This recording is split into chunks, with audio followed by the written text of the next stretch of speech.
Life mechanics.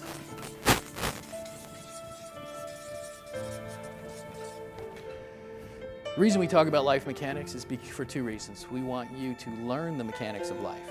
We want you to figure out how to navigate and negotiate every relationship that you have so that it becomes the very best thing you've ever seen. Your relationships are so full of potential and possibility, and most people don't realize. You miss most of the glory and potential in your relationships because people are snagged by their own internal conflicts. They're dealing with pain and trouble and fear and anxiety, and there's layers of personal engagement, and you never get to the true.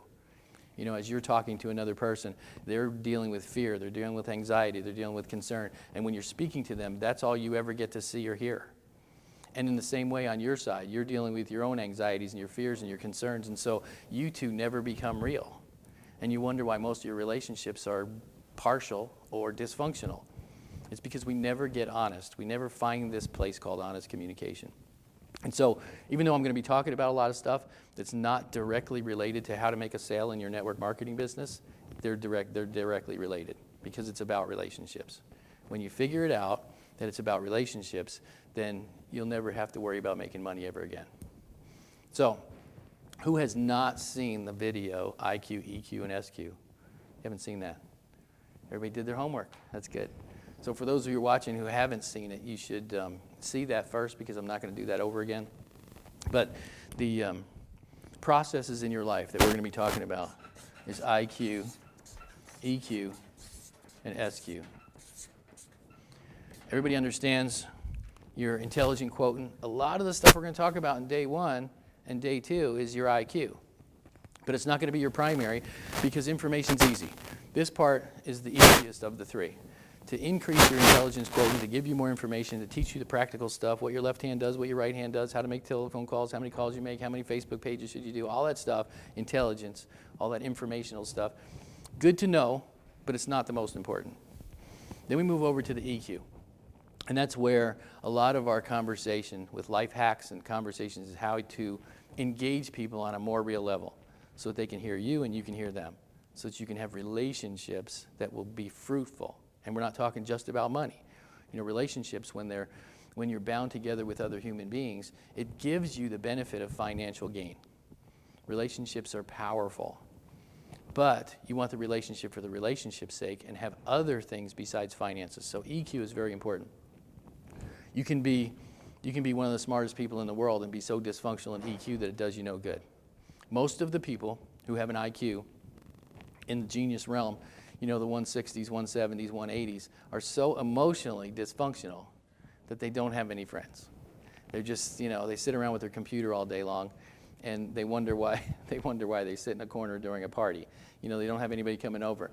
Their IQ is so powerful that they start using it like a strong man does with his upper body. You know, if he's a strong guy, he uses that as his strength, and he never works on his weak, scrawny little legs. So he keeps long pants on.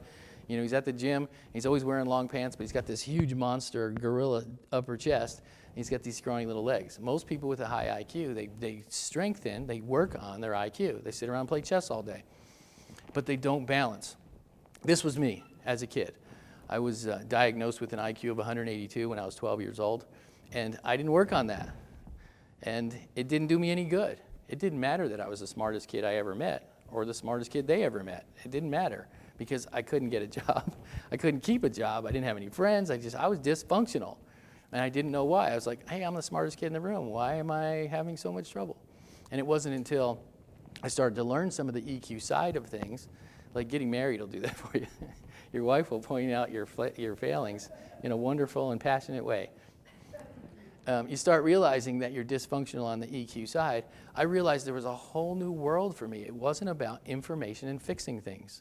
It was, I was that typical guy. All you have to do is tell me what your problem is. I'll fix you. I'll tell you exactly what you need to do to fix your problem.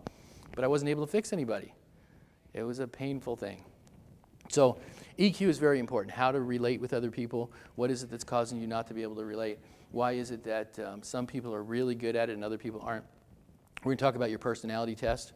Hopefully you guys got a chance to take your personalities, and you'll find out what are the benefits and weaknesses of your personality. We want to talk a little bit about that.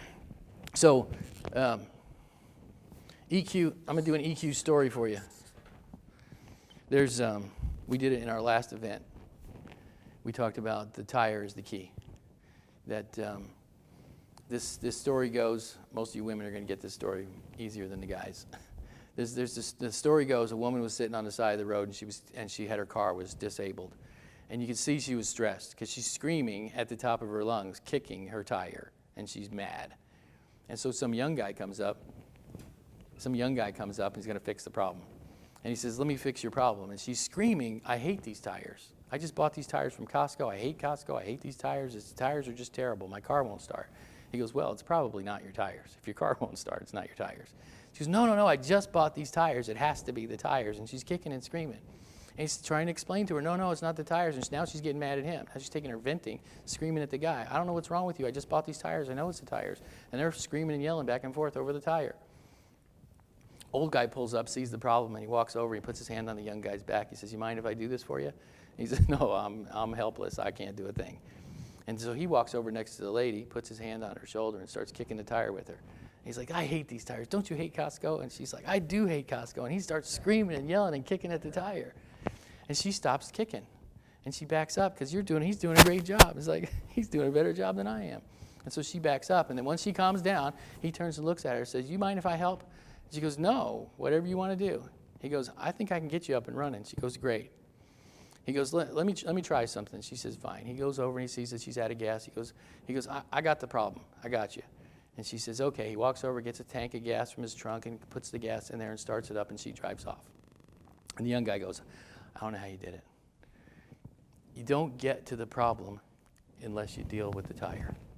If you can't help someone deal with the significant crisis in their life, whatever there's fear or anxiety or concern or finances, if you don't help them deal with that, you can't help them in your business. They can't see it. They can't hear what you're saying.